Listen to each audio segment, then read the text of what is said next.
لبيك لا شريك لك لبيك إن الحمد والنعمة لك والملك لا شريك لك.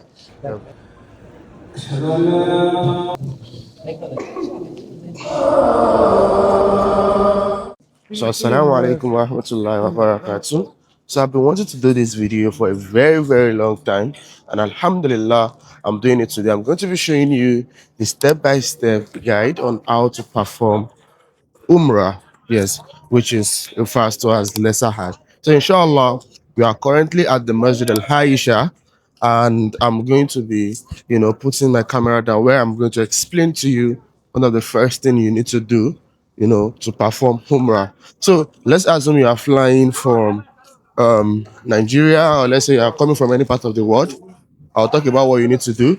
And let's say you are in Makkah or Medina, I'll talk about what you need to do as well. So, first thing first, you need to have your Ihram. So, what is your Ihram? Your Ihram is the two-piece clothes that you are going to use, for yourself, basically. So, I'm going to be explaining how to do that. Let's go. Also, in this video, I'm going to be sharing with you spiritual tips and advice on how to maximize your stay in Mecca and the common mistake you should avoid during your Umrah, and some rulings specifically for women who are about to go for Umrah. Your Ihram is two-piece clothes you put on, up and down. Yes, it is only required for males and not for females. Females, you can put on your abaya. You are good, basically. So, how do you put it on, and where did you put it on? You put your Ihram on at the Mikot area. We're currently at one of the Mikot area, which is at this is Masjid Al Aisha. So I'm going to be going in right now to take my ghusl and put on my Ihram. Bismillah. Okay, how do you identify the Mikot areas? So the Mikot points are sacred boundaries that the Prophet has mentioned to be the points where people performing Umrah or Hajj are going to, commence their, or are going to take their intention as regards the spiritual journey they're about to go for, basically. So which means if you are performing Umrah or Hajj, you need to pay attention to the Mikot point, because that's where you are going to take your intention, which is very important. So now a lot of people are like, oh, how will I take my intention if I'm flying from other countries? Now, any flight entering Saudi Arabia will always tell you that, oh, we're already at the Mikot point, so you can proceed to take your intention as regards your spiritual journey. Any flight entering Saudi Arabia, because as far as I know, any flights going in, will always say that, okay, we're already at the Mikot point. Now, if you're now in Medina or Mecca, the Mikot points we have Masjid Al Aisha. I'm very familiar with Masjid Al Aisha, and there is a Mikot point. When you are coming from Medina to Mecca, I can't remember the name, but I'll check.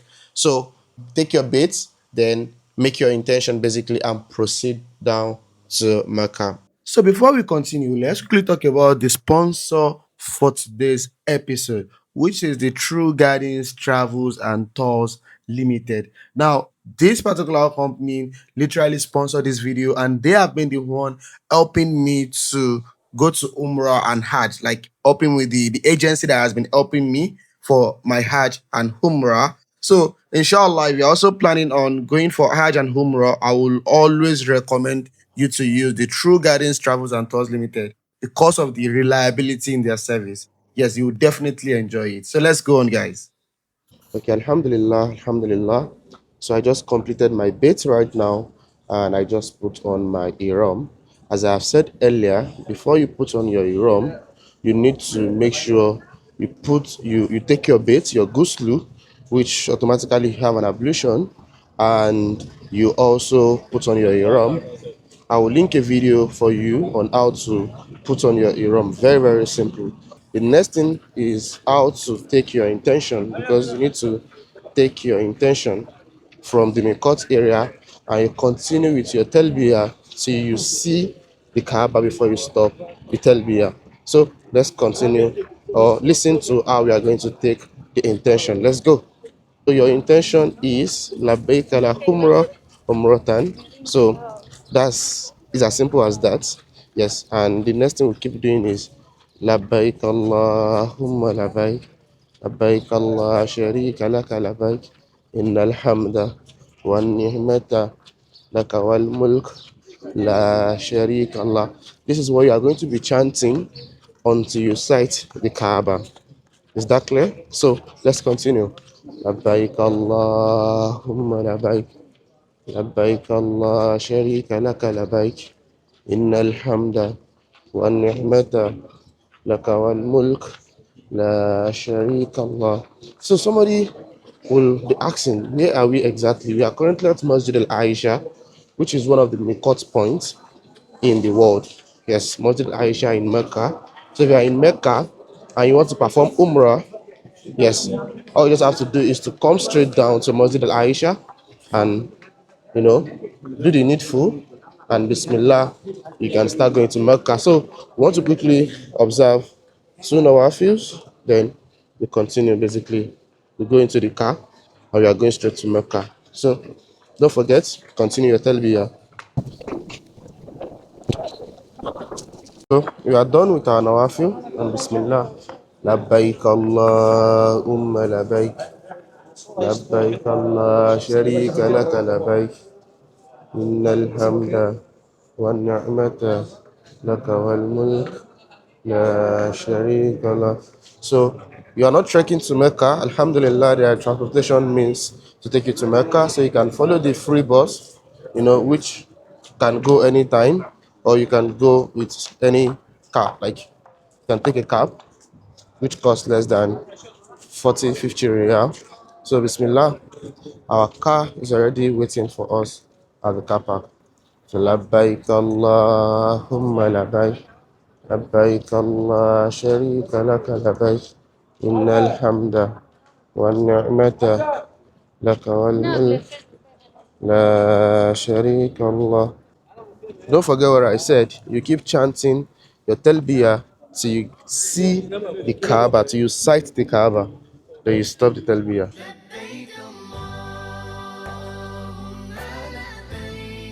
لا شريك لك لبيك إن الحمد والنعمة لك والملك لا شريك له. So Alhamdulillah, we just got to Masjid Al-Haram. We're about to enter, continuing our talbiyah. Yes, until I sight Kaaba before we stop the talbiyah.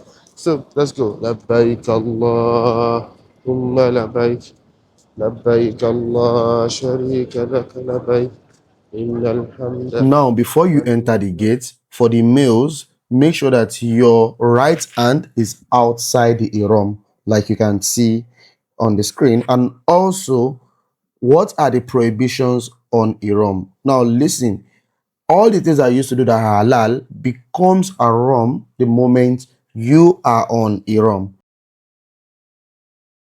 إن الحمد والنعمة لك والملك لا شريك لك لبيك اللهم لبيك لبيك لا شريك لك لبيك إن الحمد والنعمة لك والملك لا شريك لك. So number one, cutting or removing any part of your hair during the state of Ihram, is completely haram. And also cutting or trimming your nails, the fingernails or the toenails, applying perfume is not permissible when you're on Ihram. The cloth on the Kaaba is sprayed with perfume, so you need to be careful so you don't, use your Ihram to pack some scents from the Kiswa. So you can just maintain touching the Kaaba with your hands, and that's okay. And if you cannot touch it, alhamdulillah, no issues.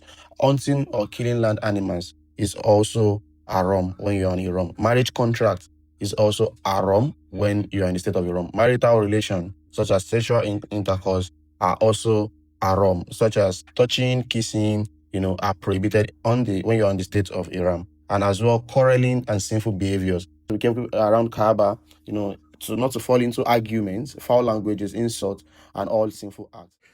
Entering the masjid, you need to do your dua for entering the mosque, which is Allahumma iftali abwaaba rahmatik. And note, the moment you sight the Kaaba, you need to stop your talbiyah. And there is no authentic supplication specifically prescribed upon first seeing the Kaaba, though you can make your personal dua. So, starting your tawaf, immediately you enter through gate 79. getting to the Motov, which is where the circumambulation of the Kaaba is being done, you will see a green light that shows where to start your tawaf. So this green light is an arrow pointing directly, to the black stone, where you get to say Bismillah, Allahu Akbar to commence your tawaf, and you start moving, from that particular direction all down to Yemeni's corner. Then from the Yemeni's corner back to the point you started your tawaf, you say Bismillah, you say Rabbana atina fid dunya asana wa fil akhirati asana wa qina azaban nar. So that's what you are going to be saying anytime you are at the Yemeni corner back to the point of starting. So the moment you complete the first round, like the first circle, then you come back to your starting point again and say Bismillah, Allahu Akbar. No, the Prophet do say we should kiss the kiswa, but due to the gathering there, you can just raise your hand, and say Bismillah, Allahu Akbar. It's also accepted.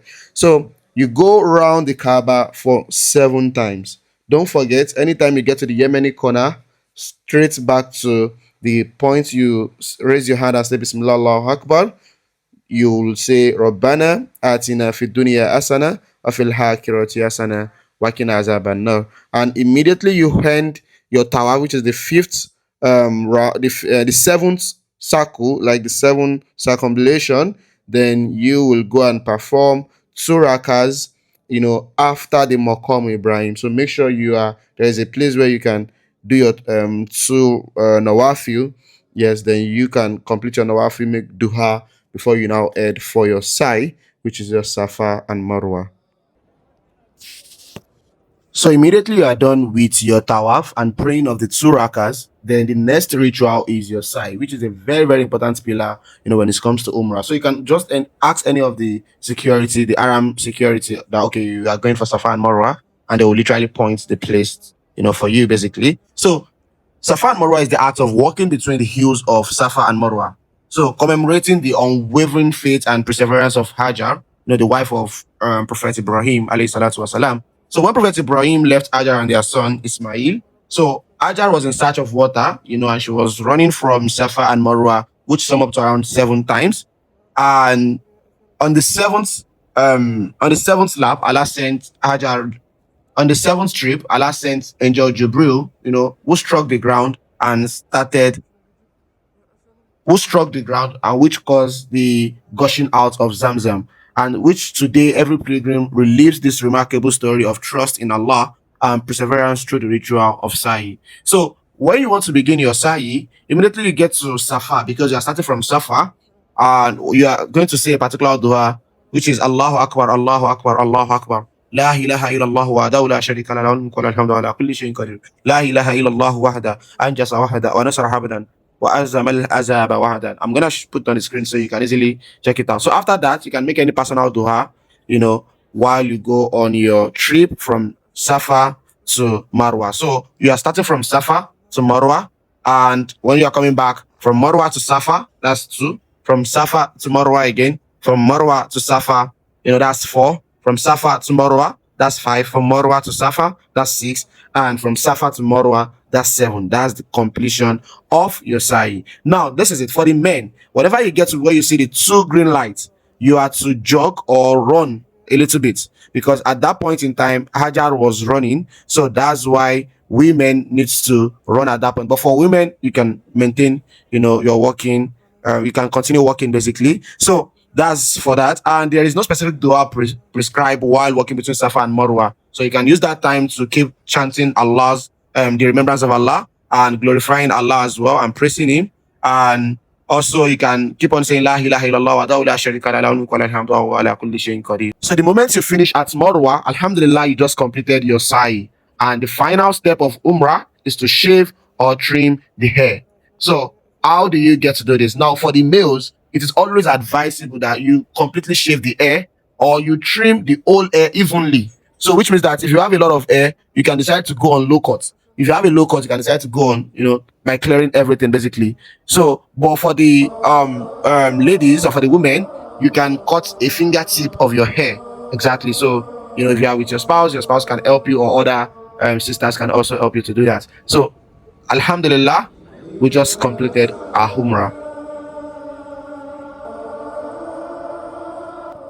So guys, once I get my hair barb, like once you barb your hair, immediately you are done with the Safa and Marwah, then you have successfully complete the rites for Umrah.